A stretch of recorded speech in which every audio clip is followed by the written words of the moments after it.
नमस्कार, मैं आशा विभाकर खुला आकाश के मंच से आप सभी दर्शकों का बहुत बहुत स्वागत करती हूँ। और दर्शकों, जैसा कि आप सब जानते हैं कि भीषण गर्मी पड़ रही है, तो मौसम विभाग की तरफ से भी लगातार चेतावनी जारी की जा रही है कि लोग गर्मी से बचकर रहें, नहीं तो बेहोशी, चक्कर आना, उल्टियाँ, अत्यधिक बुखार या अन्य स्वास्थ्य संबंधी समस्याएं हो सकती हैं। इसलिए हीट वेव को ध्यान में रखते हुए ही आप घर से बाहर निकलें। बहुत ज़रूरी हो तभी बाहर निकलें, नहीं तो आप घर में रहें, खास करके बुजुर्ग, गर्भवती महिलाएं और बच्चे। जी हाँ, हीट वेव को ध्यान में रखते हुए अपने स्वास्थ्य की विशेष देखभाल बहुत ज़रूरी है। कुछ नियमों का पालन भी ज़रूरी है, यानी कि अपने खान पान को लेकर, पानी को लेकर, इन सभी चीज़ों को लेकर बेहद ही सावधान और सतर्क रहने की आवश्यकता है। दर्शकों, पानी खूब पिएं, घर से बाहर निकलें तो पानी पीकर निकलें, साथ ही साथ अपने साथ पानी लेकर भी निकलें। और बुजुर्गों ने भी कहा है दर्शकों कि अगर आप प्याज का सेवन करते हैं तो लू से काफ़ी हद तक आपको राहत मिल सकती है। जी हाँ, और अब मैं अपने विषय पर आऊँगी दर्शकों। आज का हमारा विषय है प्रसवोत्तर पुनर्प्राप्ति, जिसे कि पोस्टपार्टम रिकवरी प्रोसेस भी कहते हैं। जी हाँ, बच्चे को जन्म देना और माँ बनना एक महिला के जीवन में होने वाली सबसे अद्भुत और खूबसूरत बदलाव है, परिवर्तन है। लेकिन प्रसव के बाद ठीक होना और पूरी तरह से स्वस्थ जीवन जीना भी महिलाओं के समक्ष एक चुनौती के रूप में आ जाता है। दर्शकों, बच्चे के जन्म के बाद पहले 6 से 8 हफ्तों के दौरान मां बनने वाली महिलाओं में अनेक प्रकार के शारीरिक, मानसिक और भावनात्मक बदलाव होते हैं। इसलिए इस दौरान विशेष देखभाल आवश्यक है। दर्शकों, यानी कि यह जो समय होता है, जो लगभग 6 से 8 हफ्ते का समय होता है, अपने स्वास्थ्य पर विशेष ध्यान रखने की आवश्यकता है, अपने उपचार पर ध्यान केंद्रित करने की आवश्यकता है। दर्शकों, तो आज बातें प्रसवोत्तर पुनर्प्राप्ति प्रणाली के बारे में, और चर्चा के लिए हमारे कार्यक्रम में मेहमान के रूप में आमंत्रित हैं स्त्री रोग विशेषज्ञ डॉक्टर रीता चकोर, जो कि NMCH पटना की प्रोफेसर भी हैं। तो आपका बहुत स्वागत, बहुत अभिनंदन खुला आकाश के मंच पर डॉक्टर रीता। और दर्शकों, आज की अपनी मेहमान से मैं बातचीत का सिलसिला शुरू करूं, उससे पहले एक वीडियो क्लिप है हमारे सामने, तो आइए देखते हैं यह वीडियो क्लिप। कुछ जानकारी पोस्टपार्टम डिलीवरी के बाद क्या खाना चाहिए, बहुत इंपॉर्टेंट है। आपको भी रिकवरी चाहिए तो जल्दी से आप डाइट पर आना है कि किस तरह से खान पान लेना है कि आपके दोनों कार्य पूरे हो सके। चलिए अब मैं आपको दिखाती हूँ कि मैंने अपने पोस्टपार्टम रिकवरी के लिए क्या क्या प्रिपरेशन करके रखी है। ये व्हाइट पेपर होता है, जैसे ब्लैक पेपर कॉर्न आता है ना, ऐसे ही व्हाइट पेपर कॉर्न आता है, तो ये करके रख दिया है। अब मैं बनाने वाली हूँ ड्राई फ्रूट्स की नमकीन। तो इसके लिए हम यूज करेंगे मखाने, थोड़े से मैंने इसमें बादाम डाले हैं। अब ये रोस्टेड पंपकिन सीड्स हैं, और ये है 4 मगज सीड्स, और ये प्योर काऊ घी यूज करने वाली हूँ इन सारी चीजों को रोस्ट करने के लिए। तो सबसे पहले हम लोगों ने बादाम को अच्छे से घी में रोस्ट कर लिया है। ये जब थोड़े ठंडे हो जाएंगे तब मैं इनको ना चॉपर में चॉप कर लूंगी। और ये जो मेलन सीड्स हैं इनको भी थोड़ा रोस्ट करना है। ये बहुत जल्दी रोस्ट हो जाते हैं, लाइक 3-4 मिनट में मीडियम टू लो फ्लेम पे इनको रोस्ट करना है। और उसके बाद मैंने ये मखाने भी रोस्ट करके रख ली हैं। सब घी में रोस्ट हो रहा है, प्योर काऊ घी है। अगर आपके पास घर का बना हुआ घी हो तो आप वो भी यूज कर सकते हैं, बट हमने ये काऊ वाला घी यूज किया है। यहाँ पे सारी चीज़ें मैंने परात में रख दी हैं जिससे कि ये ठंडी हो जाए। तो जब ठंडी हो जाएंगी तब मैं इन्हें चॉपर में चॉप करके एक नमकीन रेडी कर लूँगी। इसमें थोड़ी सी व्हाइट पेपर डाली है और नमक डाला है। तो बस ये मिक्स कर लेंगे और ये हमारी ड्राई फ्रूट की नमकीन रेडी हो गई। अजवाइन का पानी, लेकिन याद रखें डिलीवरी के बाद पानी हमेशा गुनगुना पीना है। कोशिश करें अजवाइन या जीरा वाटर थोड़ी थोड़ी मात्रा में आप दिन में पीते रहे बीच बीच में, इससे रिकवरी अच्छी होगी। पतला पतला सूप, वेजिटेबल सूप, साबूदाने की खीर, पतला सा खिचड़ी, दलिया आप ले सकती है नॉर्मल डिलीवरी में।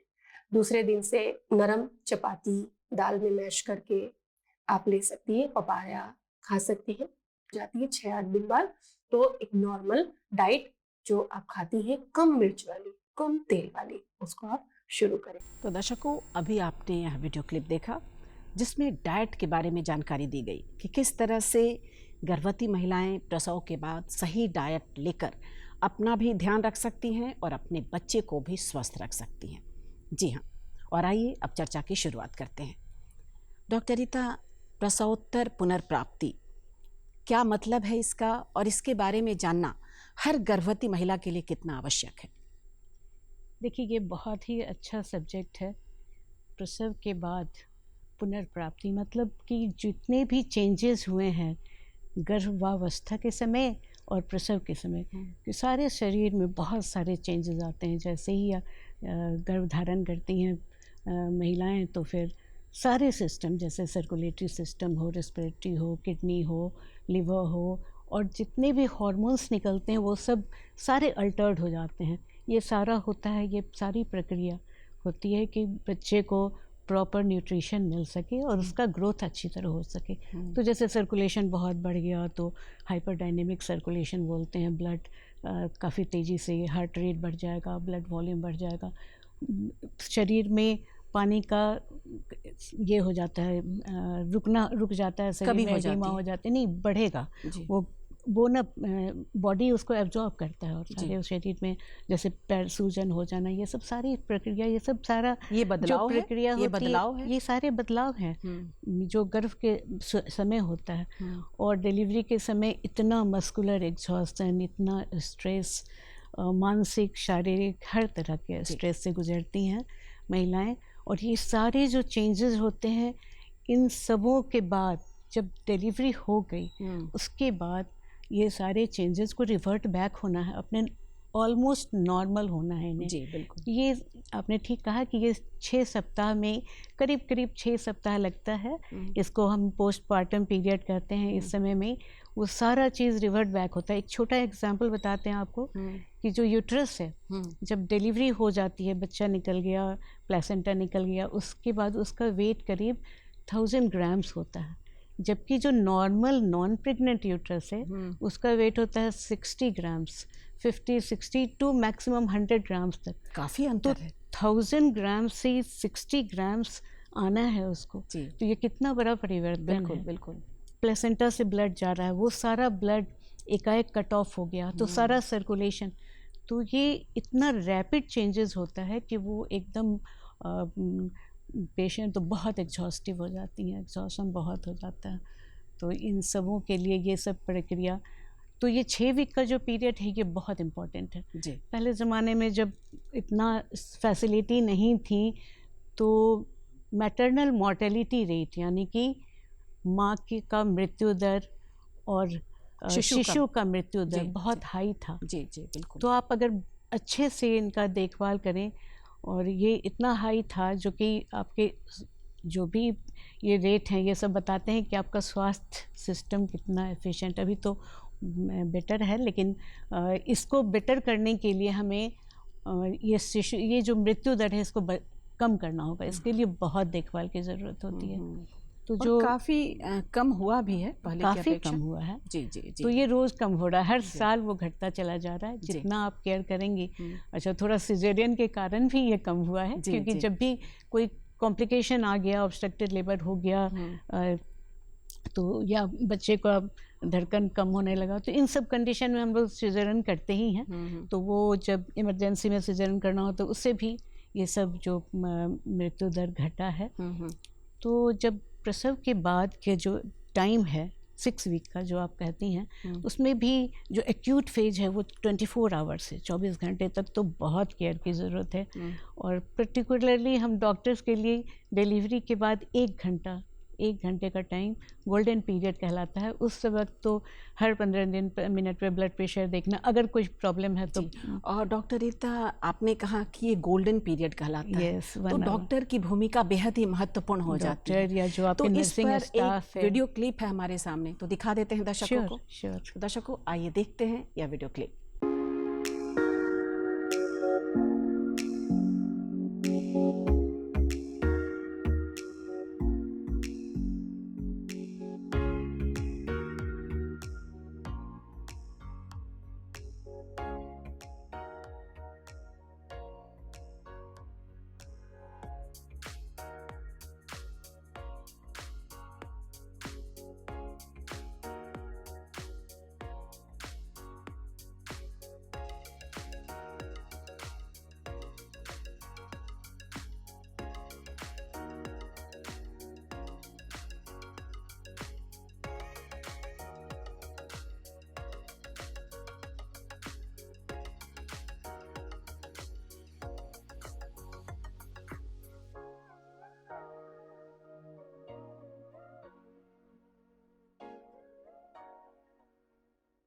तो दर्शकों, इस वीडियो क्लिप में अभी आपने डॉक्टर रीता चकोर को देखा, जो कि एक स्त्री रोग विशेषज्ञ हैं, और इनकी कोशिश होती है कि इनके यहाँ से जो भी मरीज हैं स्वस्थ होकर निकले, माँ बच्चे स्वस्थ रहें और आगे भी एक स्वस्थ जीवन जिएं। और जैसा कि इन्होंने कहा भी कि इनकी भूमिका उस दौरान, यानी कि एक डॉक्टर की भूमिका उस दौरान बेहद ही महत्वपूर्ण हो जाती है। तो आइए चर्चा को आगे बढ़ाते हैं। और डॉक्टर रीता, बच्चे के जन्म के बाद बहुत सारी महिलाएं, या ज़्यादातर महिलाएं कहिए, कि अपना अधिकांश समय बच्चे में ही बिता देती हैं, बच्चे की देखभाल में ही बिता देती हैं, और कहीं ना कहीं अपने हेल्थ को इग्नोर करने लगती हैं, नज़रअंदाज करने लगती हैं, जिसका परिणाम यह होता है कि बीमार रहने लगती हैं। तो ऐसे में अपनी देखभाल भी कितना आवश्यक है, रहन सहन को लेकर, खान पान को लेकर। माँ तो बहुत ही एग्जॉस्टेड रहती है, इतनी डिहाइड्रेटेड, एग्जॉस्टेड।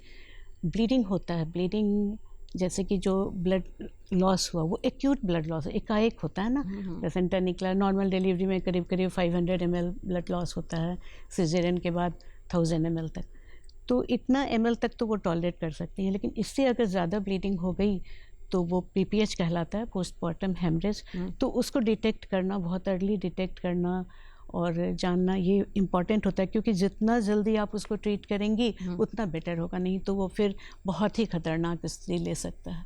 शॉक में पेशेंट चली जाएगी, यूरिन, किडनी फंक्शन ख़त्म हो जाएगा, यूरिन नहीं बनेगा, तो फिर बाद में इरिवर्सिबल शॉक हो जाता है। वो सब कंडीशन से बचने के लिए जितना जल्दी हो, तो उसके लिए अगर आप जानना चाहें तो तुरंत आप 2-3 तुरंत जैसे एग्जामिन करते हैं तो हम लोग पल्स, ब्लड प्रेशर, ये सब से भी आइडिया मिलता है कि PPH तो नहीं हो रहा।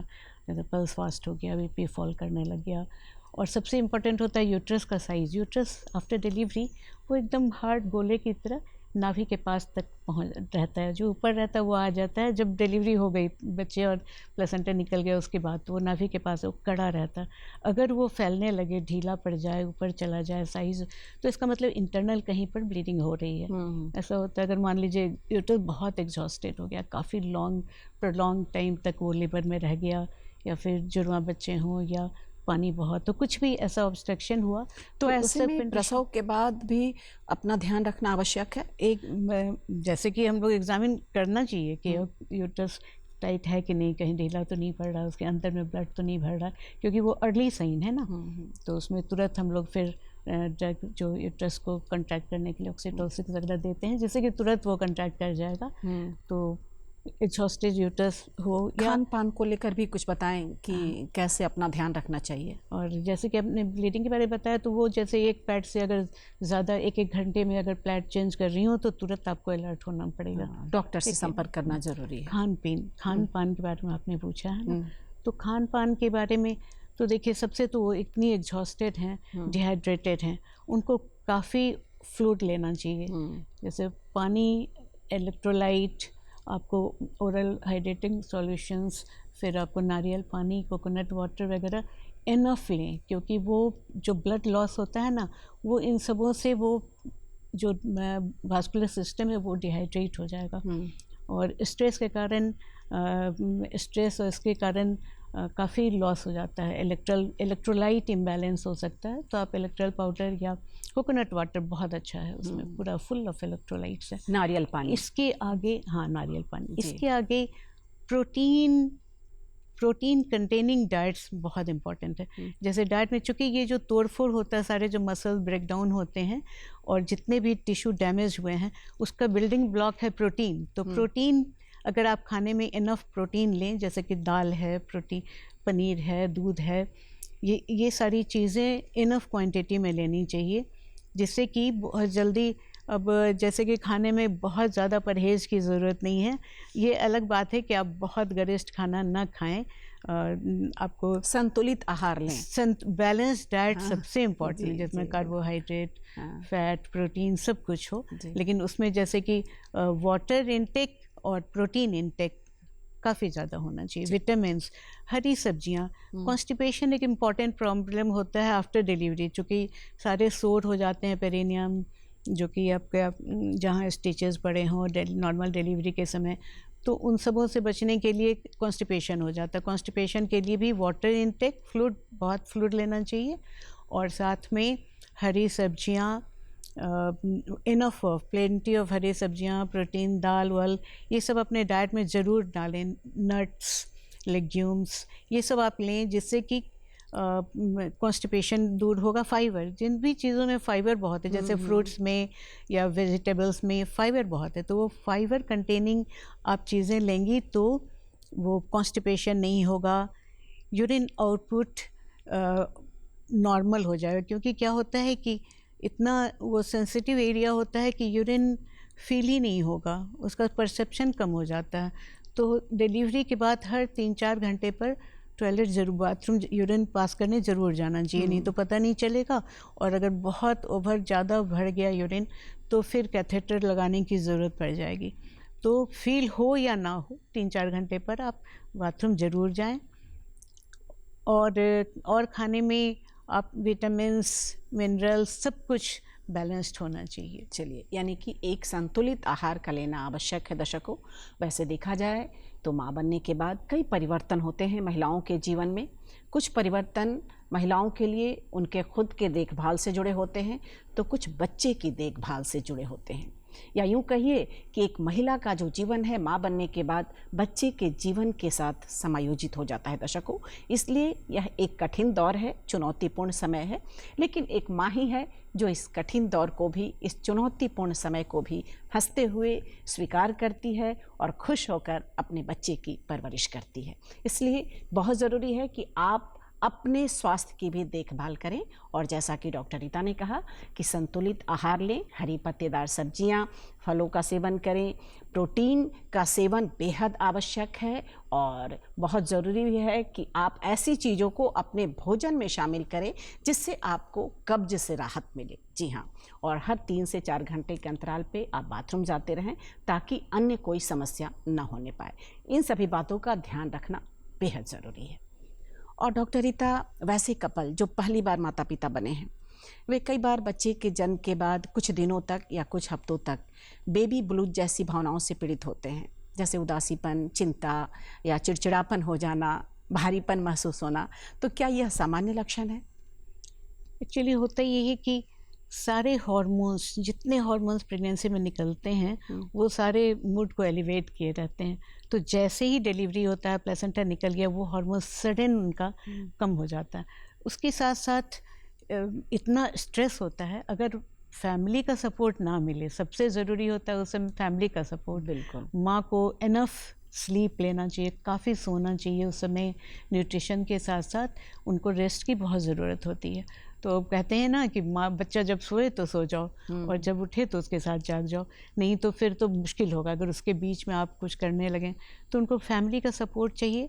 और क्या होता है कि इतना सारा स्ट्रेस, हार्मोन का डेफिशिएंसी, ये सबों के कारण ये जो बेबी ब्लूज शुरू होता है 3-4 दिन के बाद, डिलीवरी के 3-4 दिन के बाद शुरू होता है। और ये फर्स्ट प्रेगनेंसी में ज़्यादा होता है। अगर आपको काफ़ी सपोर्ट मिले, इन्वायरमेंट अच्छा रहे, फैमिली का सपोर्ट मिले, तो फिर ये कम हो जाएगा। लेकिन ये एक तरह से थोड़ी तो नॉर्मल ज़रूर है। 3-4 दिनों में ये ख़त्म हो जाता है, शुरू होगा 3-4 दिनों में वो ख़त्म हो जाता है। जैसे जैसे वो जो चेंजेस हुआ है, वो सडन जो चेंजेस हुआ है, वो जब नॉर्मलाइज करेगा तो चेंज। लेकिन कभी कभी ये बहुत ज़्यादा बढ़ जाता है, इतना ज़्यादा कि पेशेंट डिप्रेशन में ही नहीं चली जाती है, वो ना बच्चे को लाइक करती है, ना खुद अपनी सुसाइडल टेंडेंसी हो जाता है। इस कंडीशन में हमें साइकेट्रिक का हेल्प लेना बहुत ज़रूरी है, एकदम लेना चाहिए। और ये नहीं समझना चाहिए कि पेशेंट इस तरह से अपने बच्चे को नहीं लाइक कर रही है, ऐसा नहीं है। वो तो बेबी ब्लूज़ के कारण और एंजाइटी और के कारण वो हो रहा है उनके साथ। यानी कि देखा जाए तो यह एक सामान्य लक्षण है जो धीरे धीरे समाप्त हो जाता है कुछ दिनों में। अगर वो कम अमाउंट में है, तो अगर ज़्यादा बढ़ गया तब तो फिर ट्रीटमेंट की ज़रूरत होती है। तो इस तरह का बदलाव होना आम बात है। आप इसे बहुत सहजता से लें और जो भी भावनाएं आ रही हैं उसे सकारात्मक रूप से महसूस करें। वैसे देखा जाए दर्शकों तो समय और परिस्थिति के अनुसार उतार चढ़ाव आना भी एक सामान्य बात है जो धीरे धीरे ठीक भी हो जाता है। जी हाँ, और दर्शकों, गर्मी का मौसम है, गर्मी अधिक पड़ रही है, ऐसे में अपनी त्वचा की देखभाल भी बहुत आवश्यक हो जाता है। तो आइए देखते हैं एक वीडियो क्लिप जिसमें सौंदर्य विशेषज्ञ अनुपमा कुमारी बता रही हैं कि किस तरह से अपनी त्वचा की देखभाल करनी चाहिए। आज हम बात करते हैं गर्मी के दिनों में अपनी त्वचा की देखभाल कैसे करें और उसके ब्यूटी टिप्स एंड ट्रिक्स के लिए। तो त्वचा, आज हम बात करते हैं त्वचा हमारे स्किन का या हमारे शरीर का सबसे इम्पॉर्टेंट पार्ट है और इसको क्लीन करने के लिए जब हम फेस की बात करते हैं तो हम क्लींजिंग, टोनिंग और मॉइस्चराइजिंग में जाते हैं। और गर्मी का दिन है, इसमें सबकी त्वचा काफ़ी डिहाइड्रेट हो रही है। पानी का एक कॉम्बिनेशन जो हमारे शरीर से घटता जा रहा है। आज हम पटना की जब बात करें तो आज हम लोगों का मॉर्निंग हो ही नहीं रहा है, सीधे दोपहर हो रही है, क्योंकि गर्मी इतनी प्रचंड है कि हर लोग उससे परेशान हैं।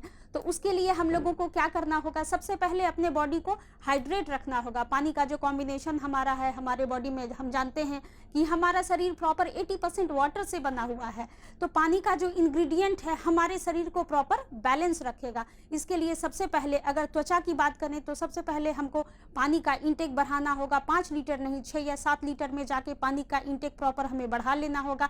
इससे हमारे त्वचा में एक नमी बरकरार रहेगी और ये नमी हमें प्रॉपर बैलेंस करेगी। दूसरी बात करते हैं डाइट की, तो डाइट में अभी हम रसीले फलों को ज़्यादा चूज़ करेंगे जो कि हमारे स्किन को एक ऑटोमेटिक और ऑटोमेशन में एक ग्लो भी देगा। तीसरी बात अगर हम करते हैं स्किन रूटीन में, जब हम आते हैं तो स्किन रूटीन में आपको क्लींजिंग, टोनिंग और मॉइस्चराइजिंग ऐसे प्रोडक्ट्स के साथ जाना होगा जो काफ़ी माइल्ड हो और हमारे स्किन को कहीं से भी खराब ना करें। और चौथा सबसे इम्पॉर्टेंट बात, इसमें हम प्रॉपर सनस्क्रीन का यूज़ करेंगे अगर हम वर्किंग हैं, क्योंकि अमूमन हमारे से ये पॉसिबल नहीं है कि हम घर में बैठ जाएं या हम ऐसे जगह काम कर रहे हों जहाँ की एयर कंडीशनर हो, तब तो सही है। लेकिन एयर कंडीशन से डायरेक्ट जब हम निकल के सन के कांटेक्ट में आते हैं और हमारी त्वचा उस समय क्या होती है, प्रॉपर D10 की कमी की वजह से हमारा प्रॉपर जो है स्किन जलने के तरीके का हो जाता है। इसके लिए सनस्क्रीन हमको प्रॉपर यूज़ करना होगा। तो गर्मियों के मौसम में अपनी त्वचा की विशेष देखभाल बहुत आवश्यक है दर्शकों, और साथ ही साथ खूब पानी पीना भी त्वचा के लिए लाभदायक है और साथ ही साथ आपके लिए भी। जी हाँ, और आइए चर्चा को आगे बढ़ाते हैं।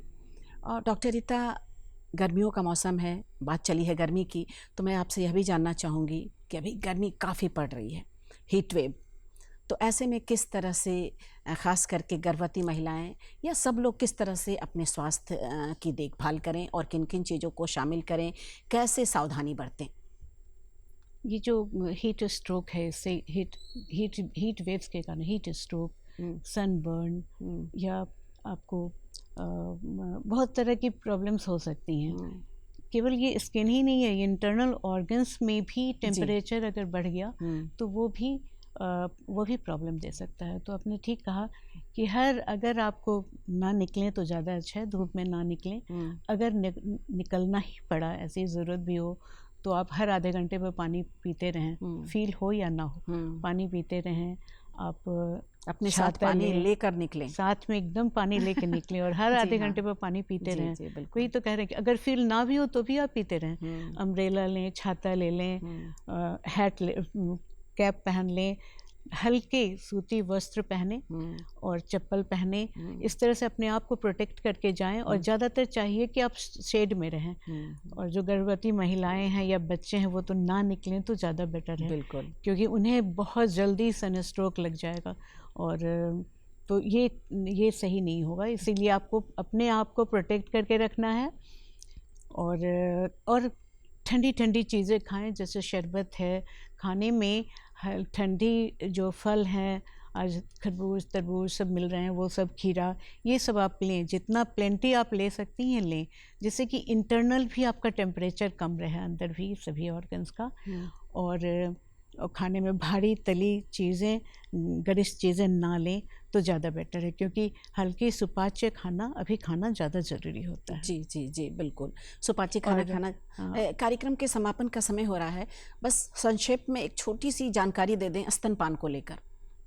स्तनपान, देखिए, जो स्टार्ट जब होता है, ये जो जैसे कि अब पहला बच्चा है, उन्हें कुछ पता नहीं होता, तो अगर वो निपल को पकड़ के स्तनपान करती हैं तो वो बहुत वो ठीक नहीं, वो आपका बनेगा ही नहीं, ना मिल्क आएगा और ना ही क्रैक आ जाएगा, डैमेज हो जाएगा आपका निपल। तो ऐसा करिए कि इस एक प्रोसेस होता है जिसको लैचिंग बोलते हैं, जिसमें कि निपल के बगल का जो एरिया होता है ब्राउनिश, वो एरियोला है, वो सारा बच्चे के माउथ में जाना चाहिए। जब तक बच्चा सक नहीं करेगा, बच्चा जब उस जगह पर सक करेगा तो ये लैचिंग जब प्रॉपर होगा तो अच्छे से मिल्क का फ्लो होगा जी। और तभी बच्चा अच्छे से दूध पी पाएगा। और ये भी बात है कि अगर आप कहते हैं, बहुत बच्चे महिलाएं कहती हैं कि दूध नहीं बन रहा, लेकिन दूध बनने की प्रक्रिया तो बच्चे के सकिंग से ही शुरू होती है। जी। और डॉक्टर रीता, हमारे पास समय का अभाव है। बहुत बहुत धन्यवाद और शुक्रिया हमारे कार्यक्रम में अपना बहुमूल्य समय देने के लिए और हमारे दर्शकों को इतनी अच्छी जानकारी देने के लिए बहुत बहुत धन्यवाद। तो दर्शकों, ये थी डॉक्टर रीता चकोर, जो कि पोस्टमार्टम रिकवरी प्रोसेस के बारे में आपको जानकारी दे रही थी। और विदा लेने से पहले एक बार फिर से आपसे अनुरोध है कि गर्मी से बचकर रहें, और इसके लिए ज़रूरी है कि आप पानी खूब पिएं। घर से बाहर निकलें तो अपने साथ पानी लेकर निकलें। हरी पत्तेदार सब्जियों का सेवन करें, रस वाली चीज़ों का सेवन करें, और जब भी निकलें तो अपने सिर को, हाथ को या पूरे शरीर को ढक कर निकलें, यानी कि धूप से बचना भी बेहद ज़रूरी है। नहीं तो आपकी त्वचा भी खराब हो सकती है और आपके शरीर के अन्य अंगों पर भी उसका बुरा प्रभाव पड़ सकता है। इसलिए खान पान को लेकर बेहद सावधान रहें, सतर्क रहें, और बहुत ज़रूरी हो तभी आप घर से बाहर निकलें। जी हाँ। और कैसा लगा आपको आज का हमारा यह कार्यक्रम? इस पर अपनी राय देने के लिए और अपने ढेर सारे पत्र लिखने के लिए नोट करें हमारा पता।